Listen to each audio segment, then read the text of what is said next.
इथे फक्त दागिने नाही तर पिढ्यानपिढ्यांचा विश्वास मिळतो. परंपरेची झळाळी आणि विश्वासाची खात्री. कैलास अडगावकर ज्वेलर्स, दत्त मंदिर बस स्टॉप, नाशिक रोड. जुन्या बिटको रुग्णालयाजवळ सुमित पगारे याच्यावर गोळीबार, एकामागून एक 2 गोळ्या झाडल्याची प्राथमिक माहिती.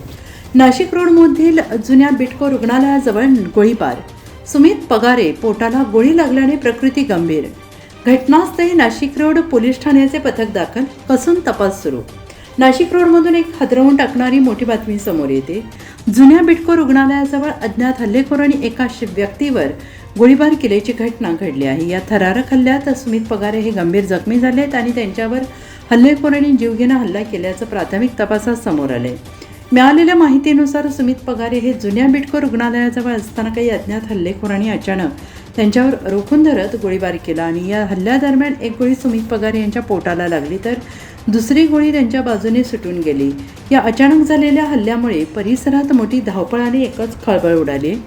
गोळीबार झाल्यानंतर हल्लेखोरांनी घटनास्थळावरून पोबारा केलाय. रक्ताच्या थारोळ्यात पडलेल्या सुमित पगारे याला स्थानिकांच्या मदतीने जवळच्या खासगी रुग्णालयात उपचारासाठी दाखल करण्यात आलेला आहे आणि त्याच्यावर वैद्यकीय उपचार सुरू आहेत. या घटनेची माहिती मिळताच नाशिक रोड पोलीस ठाण्याचे वरिष्ठ अधिकारी आणि तपास पथक तात्काळ घटनास्थळी दाखल झालेत. पोलिसांनी घटनास्थळाची पाहणी केली असून हल्लेखोरांचा माग काढण्यासाठी आजूबाजूच्या परिसरातील CCTV फुटेज तपासण्याचं काम सुरू आहे. हल्ल्याचं कारण अद्याप गुलदस्त्यात असून हा गोळीबार नेमकी कोणी आणि कोणत्या पूर्व वैमनस्यातून किंवा कारणातून केला याचे गूढ अद्याप कायम आहे. जुन्या वादातून हा हल्ला झाला का याचा शोध पोलीस घेत आहेत. संशयितांचा शोध घेण्यासाठी पोलिसांची पथके रवाना झाली असून या प्रकरणी पोलीस अधिक तपास करत आहेत. पोलिसांकडून अधिकृत माहिती समोर आल्यानंतरच या थरारक प्रकरणामागील नेमके कारण स्पष्ट होणार आहे.